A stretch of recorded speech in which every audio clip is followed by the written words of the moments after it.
የወይዘሮ ሜላት እናት በድንገት ወደ ሆስፒታል ስትመጣ ልጇ ያለችበትን ሁኔታ ስታይና ስትመለከታት ራሷን መቆጣጠር አቃታት። ሀናና ወይዘሮ ሜላት ተቃቅፈው ለረጅም ጊዜ የእናትና የልጅን ስሜት ማጣጣም ጀመሩ። ወይዘሮ ባዩሽ ደግሞ ካጠገባቸው ተቀምጣ ወይ ጉድ፣ እንደዚህ እንደሳቃችሁና እንደተሳለቃችሁ መጨረሻችሁን ለቅሶ አድርገዋለሁ እያለች መፎከር ጀመረች። ሀና ለጊዜውም ቢሆን ወይዘሮ ሜላት ነቅታ እቅፍ አድርጋ እኔ እኮ ለ16 ዓመት ሙሉ ስትፈልገኝ የነበርኩት ልጅሽ ነኝ፣ በሰዓቱም አውቀዋለሁኝ፣ አባዬ እንዳይቀየመኝና አባዬ እንዳይከፋው ብዬ ነው እንጂ ፈጣሪን አመሰግነዋለሁ እያለች መደሰት ጀመረች። የሜላት እናት ሁኔታዋን የባዩሽን ሁኔታ ስታያት ሜላት ላይ አደጋውን ያደረሰችው ባዩሽ ናት እያለች በጣም ጥርጣሬ አድሮባታል። ወይዘሮ ባዩሽ ደግሞ ለማስመሰልና እወደድ ባይ ሆና አመለካከቷና አስተሳሰቧ በውስጧ ምን እንደያዘች በይፋም ተናግራለች። እንደዛ በጠርሙስ አናትሽን ፈጥፍጬ ትችሽ ትተርፊያለሽ ብዬ በፍጹም አላሰብኩም ነበር። አሁን ጥሩን አጋጣሚ ነው ያገኘሁት። እዚሁ ሆስፒታል እፍና ርጌ ደፍቻ አሳርፍሻለሁ እያለች መፈከር ጀመረች። በጣም ተገርማ እየተመለከተቻት ነበር።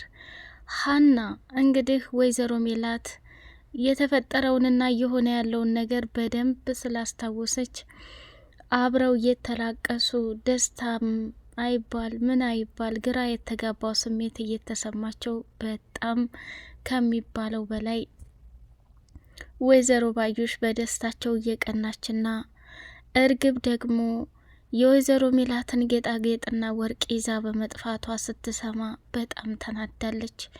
ሰላም ሰላም፣ ውድ የተከበራችሁ የዝዙነት ሚዲያ ቤተሰቦች የኖላዊ ድራማ እንደቀጠለ ይገኛል። ቻናሉን ላይክ ሰብስክራይብ እያደረጋችሁ አበረታቱን ማለት ነው። ወይዘሮ ሜላት ከስንት ስቃይና ከስንት ለቅሶ መሀል በአጋጣሚ ራሷን ወደቀችበት ቦታ ላይ አገኝተዋለች ማለት ነው። ነቅታለች፣ ማስታወስም ጀምራለች። እናቷም ደግሞ ወደ ሆስፒታል ሄዳ ነበርና የልጇን እንደዛ መሆን ስታይ ጭራሽ አደጋ ሳይሆን ሆን ብሎ ሰው እንደደበደባት ሲነገራት እናቲቱ መቆጣጠር አቅቷት ታጠገቧ ቁጭ ብላ ከልጇ ጋር መላቀስ ጀመረች። ሜላት አሁንም ለሀና ያተረፈችላት ነገር ቢኖር ጸጸት ብቻ ነው። የሰራችው ነገር ቀላል እንዳልሆነ ይታወቃል። ወይዘሮ ሜላት በእርግጥ የእጇን ያገኘችው የእጇን ማግኘት ያለባት ከባዩሽ ሳይሆን ከሀና ነበረ። ወይዘሮ ባዩሽ ደግሞ የዛኔ ቤት ደስታና ስኬት ስለማትፈልግ የወይዘሮ ሜላት የልብ ጓደኛ የሆነችው ባዩሽ ቤተሰቡን በሙሉ ልጨርሰው መሆኑን ራሷ ተናግራለች። እዚሁ ገድዬሽ ተወጫለሽ እንጂ አንቺ ከዚህ ከሆስፒታል ከወጣሽ ያልታሰበና ከባድ ጦርነት እንደሚከፈት ይታየኛል እያለች አለች። ወይ ባዩሽ፣ እንደው አንቺ ከቶ እንደው ወጥመድ ውስጥ ገብተሽ እያንዳንዱ ያደረግሻትን የወይዘሮ ሜላትን ቤተሰብ የእጅሽን ስታገኝ በጣም ደስ ይላል። ሀና እንግዲህ የወይዘሮ ሜላት አደጋ በደረሰባት ጊዜ ግማሹ ቤተሰብ ወደ ሆስፒታል እየተሯሯጠ ሲሄድ፣ እሷ ግን ገብታ የተመታችበትን ጠርሙስና ፎቶግራፍ ይዛው ነበረ። እንግዲህ ፖሊሶቹ ለአሻራ ይጠቅመናል ብለው ይዘው የሄዱትን እንትን ምርመራ ሲያደርጉ የሀና እጅ እንደሚወጣ ግልጽ ነው። ይህንኑም ዛሬ እናቶ መስፍንና ሰላምዬ እንዲሁም ሀናና ምናሴ የአሻራ መስጠታቸውንም ያው ተናግረዋል ማለት ነው። ባዩሽ እንግዲህ አሴርንም ሆነ ተምቹን እናንተ ምን ታደርጋላችሁ? እየተከታተላችሁ ነው እንዴ? እያለች ዛቻ እያቀረበችላችሁ ትገኛለች። ተምቹም ደግሞ በጣም ስለተናደደ እርግብም ቢሆን የሰረቀችውን ወርቅ እንዲሁም ደግሞ ወይዘሮ ሜላትን እንደዛ ያደረገቻት እርግብ መሆኗ ስለሚታወቅ አሁን ግን ለጊዜው ከተምቹም ስለራቀች በጣም ስለተናደደ ወይዘሮ ባዩሽን ልንገርሽ እንዴ ሌባ መሆንሽን እያላት ነበረ። ካስፈለገሽም ሌላ ጨምርልሻለሁ ብሎ ሲላት በስተመጨረሻ ተምቹና አሴር ከዛ ቦታ ሩጠው አመለጡ ማለት ነው። ሀና በስተመጨረሻ ሆስፒታል ላይ ቆይታዋን ስታደርግ ዶክተሯ ተጎርታና ችግር ገጥሟት ስታይ እኔ ምልሽ ሀና ራስሽን እኮ እየጎዳሽ ነው ያለሽው። እስኪ ራስሽን ተመልከችው። አሁን ለማንኛውም ቀጥ ብለሽ ሄደሽ ወደ ቤት እረፍት እንድታደርግ ይፈልጋለሁ። ከዛ እንግዲህ ለወይዘሮ ሜላትም ቢሆን እኮ ይሄ ጥሩ አይደለም። እናትሽ አሁን በዚህ ሰዓት ብትነቃ አንቺ እንደዚህ ሆነሽ ማየት ዲያስደስታት መሰለሽ እንዴ እያለች አለቻት። አይ ዶክተር የፈለገ ይሆናል እንጂ እኔ እናቴ ከዚህ ከሆስፒታል ሳትነቃ በፍጹም ልሄድ አልችልም ብላ ወሰነች። ፖሊሶቹ እንግዲህ አቶ መስፍንንም ክስ እንዲከስና እርግብ ላይ ብዙ ማስረጃዎች እንደሚታይበት ተናገረ ማለት ነው። ወይዘሮ ባዩሽ መጀመሪያ ላይ ስትመጣ በሬታ እየቀወጠችው ነበር። በኋላ ደግሞ ሜላት ላይ ዝታባታለች። ምናሴ እናቱን ሊጠይቅና ሊያይ እንደመጣ ምናሴ አንተ እንኳን አስተዋይ ሰው አልነበርክ እንዴ? ምን ነው አክስቴ ምን ተፈጠረ? ሜላት እንደዚህ ድፍትና ዝርግት ብላ ለኔ እንኳን ያልነገርከኝ ለምንድን ነው ብላለችው። እንዴ አክስቴ በሰዓቱ እኮ ማየ ብዙ ደም ስለፈሰሳት ለማንን ነገር ለማናይን ነገር በፍጹም ትዝም አላለንም።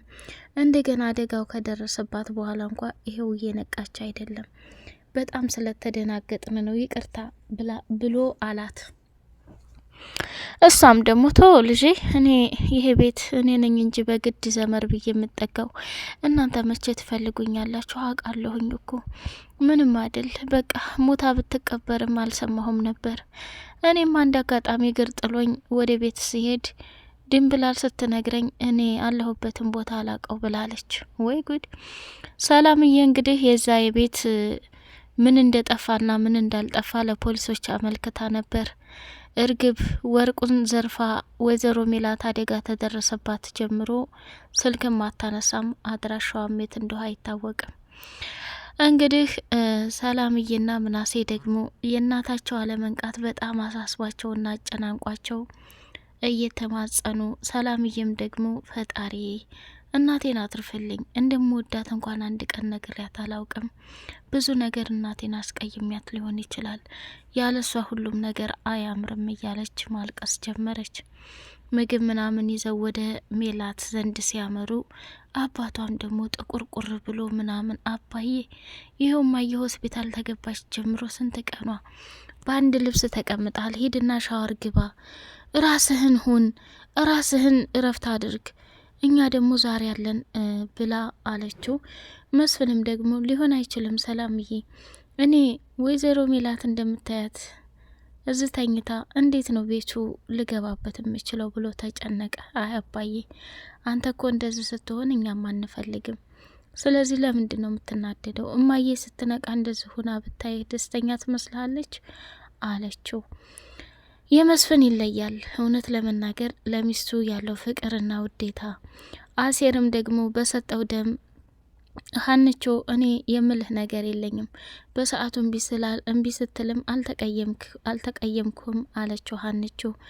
አሁንም ደግሞ ስለሰጠ በጣም አመሰግናለሁ ሀና፣ እኔ እናትሽ ታርፋልሽ፣ ተቃቅፋችሁ የእናትን ስሜት ብታዳምጭ ደስ ይለኛል። ላንቺ ስል እንጂ ለማንም አይደለም ያደረኩት። እናትሽ በእርግጥ ያደረገችው ነገር ከባድ ነው። ፋዘርዬ የዛኔ ሆስፒታል ገብተው በህይወትና በሞት መካከል እያሉ እሷ ግን ምርጫዋ ገንዘብን ማቆም አግኝታለች። ዛሬ የእጇን እያገኘች ነው ያለችው ብሎ አለ። ጆሮ ግን እውነት ለመናገር እጅግ በጣም ለየት ያለ ሰው ነው። ለሀና በተለይ ያስብላታል። ልብስ ሂዶ አምጥቶ እንድትቀይር ራሷን እንድትጠብቅ የሚንከባከባት እሱ ብቻና ብቻ ነው። ተምቹም ቢሆን እባክህን ጆሮ ሆስፒታልም ሂጄ የሀናን እናት ማየት አለብኝ፣ ምክንያቱም የሀና ወይም የእርግብ እናት ማለት በጣም በጣም በጣም ከምነግርህ በላይ እጅግ እጅግ ልዩ ሴት ናትና እንዴት ተብሎ ነው ለእርግብ እናት የምትሆነው? ሀና እኮ ቤተሰቦቿን አግኝታለች ሳልነግርህ ጠፋህ አንተም። ባለፈው አባት ተብዬው የዲኤንኤ ምርመራ አድርገው ነበርና እውነታውን አረጋግጧል። ስለዚህ ሀና ደግሞ በደስታዋ ቀን ይሄ ነገር መፈጠሩ በጣም ያሳዝናል። አሁንም ቢሆን ሀና እኮ እንደምታያት ተበሳጉላለች ብሎ ሲለው በፎንቃ አይን ስላየሃት ነው እንጂ ሀንቾ ምንም አልሆነች። አሁን ለማንኛውም ለሀናም ስል እንዲሁም ደግሞ የሀና እናት በጣም ጥሩ ሰውና መልካም ሰው ናት፣ ለእነሱ ስል ሄጄ ማየት አለብኝ ብሎ አማከረው። አሴር ደግሞ በጣም ጥበበኛ ስለሆነ ምን ሆነሃል? የሀና ቤተሰቦች እኮ እዛ ናቸው። ሰላምና ምናሴ አንተን ሲያውህ ምን ይሰማቸዋል? አባቷ እንኳን አያውቅህም፣ ችግር የለውም አጋጣሚውን ተጠባብቀን ሂደህ እንድታይ አደርጋለሁ፣ አለዛ ደግሞ እንዳልተመቻቸህ በስልክ ነግራታለሁኝ ብሎ አለ።